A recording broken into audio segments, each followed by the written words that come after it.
Bonjour à tous et bienvenue sur cette nouvelle vidéo HCFR consacrée aujourd'hui au déballage du Focal Arch, qui est un DAC amplificateur casque qui a été réalisé en partenariat avec la marque française Microméga. Alors sans plus attendre, nous allons sortir l'Arch de son carton.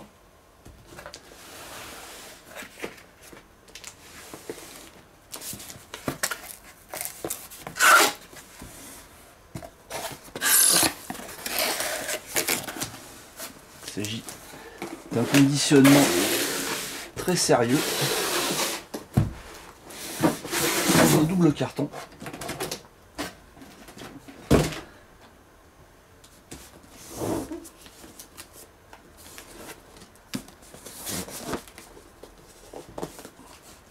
Donc une grosse boîte.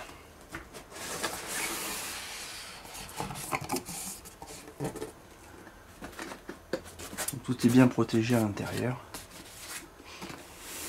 Et nous avons d'un côté l'Arch, donc qui est un DAC amplificateur casque.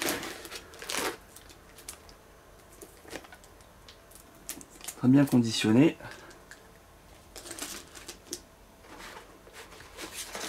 Avec une notice.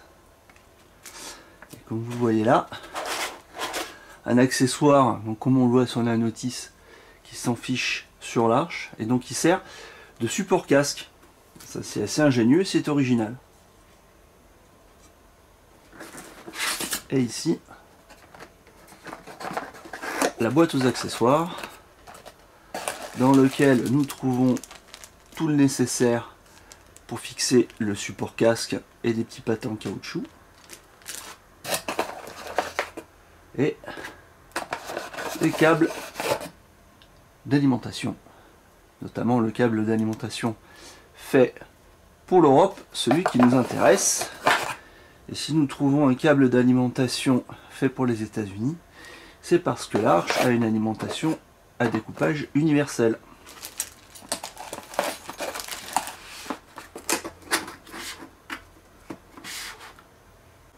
Alors nous avons sorti l'Arch de son carton et de son plastique pour pouvoir le découvrir plus en détail. Ce que nous voyons ici sont les ailettes d'aération, puisque l'Arch fonctionne en classe A, donc il chauffe quand même pas mal. Donc il faut une dissipation thermique efficace.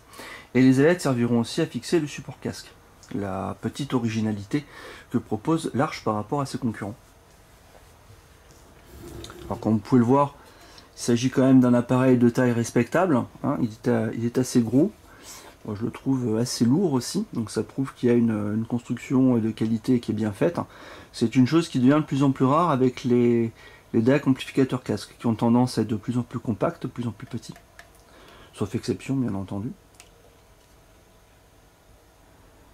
Sur la façade, ce qui nous intéresse principalement, c'est-à-dire les sorties casque, à commencer tout à gauche par une sortie symétrique, au format XLR 4 pins. Ça c'est un format relativement courant. La prise utilisée ici est de marque Neutric, donc on part sur un connecteur fait par une marque spécialisée dans le monde professionnel. Donc on sait qu'on va avoir une prise de qualité qui n'entachera pas les performances de l'Arch. Juste à côté, une prise au format jack 635, donc c'est le format le plus courant que l'on trouve sur les casques, donc c'est une connexion asymétrique, donc tout ce qu'il y a de plus standard. Ici, un bouton multifonction qui permettra d'allumer, d'éteindre l'Arch, de naviguer dans les menus et d'opérer le contrôle de volume. Au centre, évidemment, un écran d'état qui permettra d'avoir les différentes informations de l'Arch. Et ici, un petit voyant LED donc qui nous permettra de savoir si l'Arch est sous tension ou s'il est en mode stand-by. Découvrons à présent la face arrière de l'Arch, puisqu'il s'agit aussi d'une partie très importante pour un DAC principalement. Alors tout à gauche, la prise d'alimentation au format USB-C. C'est une prise normalisée qui est de bonne qualité et qui permettra d'utiliser tout type de câbles, notamment des câbles un petit peu plus haut de gamme que ce qui est fourni avec l'Arch. Une annotation ici qui est intéressante qui nous indique que l'Arch fonctionne avec tout type de courant électrique. Donc ça veut dire que l'Arch est probablement équipé d'une alimentation à découpage universelle. Un petit bouton on-off et une prise d'entrée USB qui permettra de faire les mises à jour uniquement. Sur la partie entrée, nous trouvons l'essentiel, notamment les entrées numériques. Commencer par une prise USB qui nous intéresse le plus, une prise qui permettra de connecter l'Arch à un ordinateur, donc uniquement pour acheminer des fichiers audio à l'Arch, donc au format PCM jusqu'au 24 384 kHz ou DSD jusqu'au DSD 256, donc ce qui permet quand même d'avoir une vaste compatibilité avec tout type de fichiers existants. Ici, les connecteurs numériques un petit peu plus traditionnels, donc au format SPDIF, coaxial et optique, compatibles AES, qui eux vont monter jusqu'à 24 192, donc ce qui couvre de toute façon le maximal de fréquence d'échantillonnage proposé aujourd'hui en streaming ou en téléchargement officiel ou payant sur du PCM. À côté des entrées analogiques au format RCA, donc des entrées qui vont permettre de connecter un autre appareil à l'Arch, ce qui est intéressant puisque l'Arch peut aussi se comporter comme un préampli. Au niveau des sorties analogiques, nous trouvons les sorties traditionnelles asymétriques sur fiche RCA et des sorties symétriques donc sur XLR. L'Arch dispose aussi d'une inversion de polarité, donc ce qui permettra d'utiliser les sorties symétriques partout dans le monde, parce qu'il faut savoir qu'en Europe et aux États-Unis par exemple, les polarités de sortie sur les sorties symétriques ne sont pas les mêmes. Et aussi à noter que bien que l'Arch ne dispose pas d'un mode de sortie à niveau fixe, il n'y a qu'un système de volume à niveau variable, le constructeur nous indique que le niveau fixe correspondrait au volume positionné sur le maximum. Donc ça veut dire qu'on peut utiliser l'Arch comme un préampli, donc ça c'est assez intéressant dans un système simplifié, mais aussi évidemment comme un DAC traditionnel.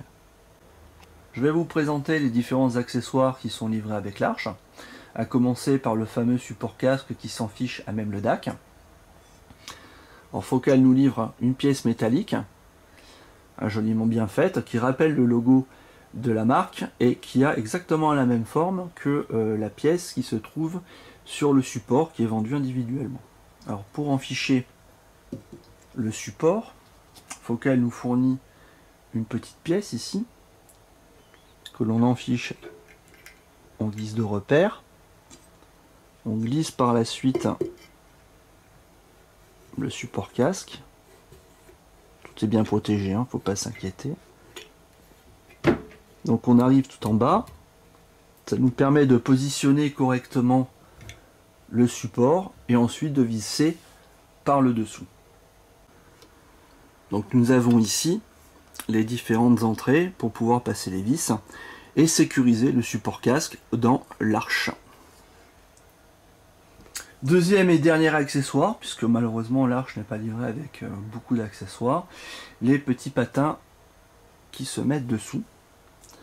Alors à noter déjà que l'Arch est équipé avec des pieds de forme conique, donc qui s'apparentent à des pointes, donc qui sont déjà très bons en ce qui concerne l'absorption des vibrations. Et si vous voulez donc parfaire le montage, vous pouvez ajouter des petits patins en caoutchouc, mais qui ne sont pas collés, qui ne sont pas fixés. Donc il faudra positionner l'Arch dans sa position et placer les patins individuellement dessous. Ceci. Voilà, et faire les 4 pieds. Nous allons allumer l'Arch et vous présenter les différents menus disponibles dans le DAC. Alors pour rappel, le bouton marche arrêt se trouve à l'arrière. Donc c'est l'alimentation principale. Rassurez-vous, la fonction mise en veille et sortie de veille se fait par le bouton multifonction. Donc un premier écran qui nous montre ici l'entrée qui est sélectionnée, le type de signal en provenance, donc signal numérique 48 kHz en l'occurrence, le niveau de gain qui est actuellement sélectionné sur bas, donc low, et le volume que l'on a vu tout à l'heure qui est sur 20, donc c'est le volume de départ à chaque redémarrage de l'Arch. Si je rappuie sur le bouton, on revient sur le menu information, j'appuie une nouvelle fois, et là on rentre véritablement dans le menu du DAC. Donc on va commencer par la sélection de l'entrée, donc on retrouve ici toutes les entrées disponibles sur le DAC, évidemment. La sélection de gain bas et haut. La sélection de la phase, normale et inverse. Normal, c'est pour chez nous, c'est pour l'Europe, et inverse, c'est pour les États-Unis. La sélection du mode d'amplification, donc les deux modes, on va dire, génériques, qui seront plus ou moins à utiliser sur les casques de toute marque, et ensuite les modes spécifiques pour les casques focales. Et si on va sur les petites flèches, on a donc la suite, donc les deux derniers casques disponibles dans cette présélection. On revient sur les flèches, donc ça nous permet de revenir en arrière dans ce sous-menu. Et back, donc pour sortir, et on revient donc au menu racine. Donc les autres fonctionnalités, la fonction display, donc soit un mode allumé en permanence, soit un mode qui permet d'avoir une extinction au bout de 30 secondes, et ici la sélection des niveaux d'intensité de luminosité de l'écran.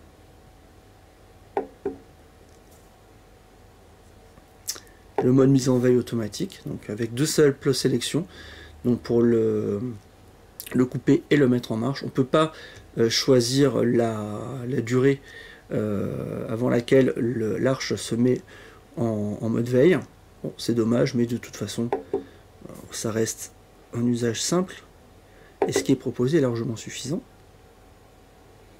Donc une fonction reset, donc pour revenir sur les réglages usine, peut-être une fonctionnalité qui sera utile pendant les mises à jour firmware, puisqu'on peut mettre à jour le firmware de l'arche. Pour l'instant il n'y en a pas encore, mais on supposera que Focal mettra à jour les différentes présélections d'amplification s'il y a des nouveaux casques qui sortent.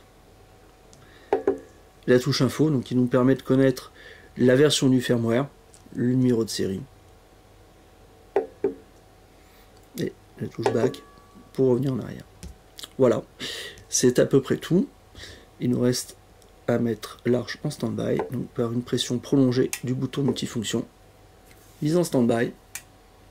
Et voilà, l'arche se coupe et est prêt à redémarrer par simple pression sur le bouton multifonction. Ce sera tout pour cette vidéo unboxing et présentation sommaire de l'arche de chez Focal, fabriquée par Microméga, donc une association franco-française. Vous pourrez retrouver l'intégralité de notre test écrit sur nos pages magazine et suivre les différents retours et commentaires sur nos pages forum, donc sur www.homecinema-fr.com. En vous remerciant de nous avoir suivis jusque-là, et à bientôt sur de prochains tests et notre forum.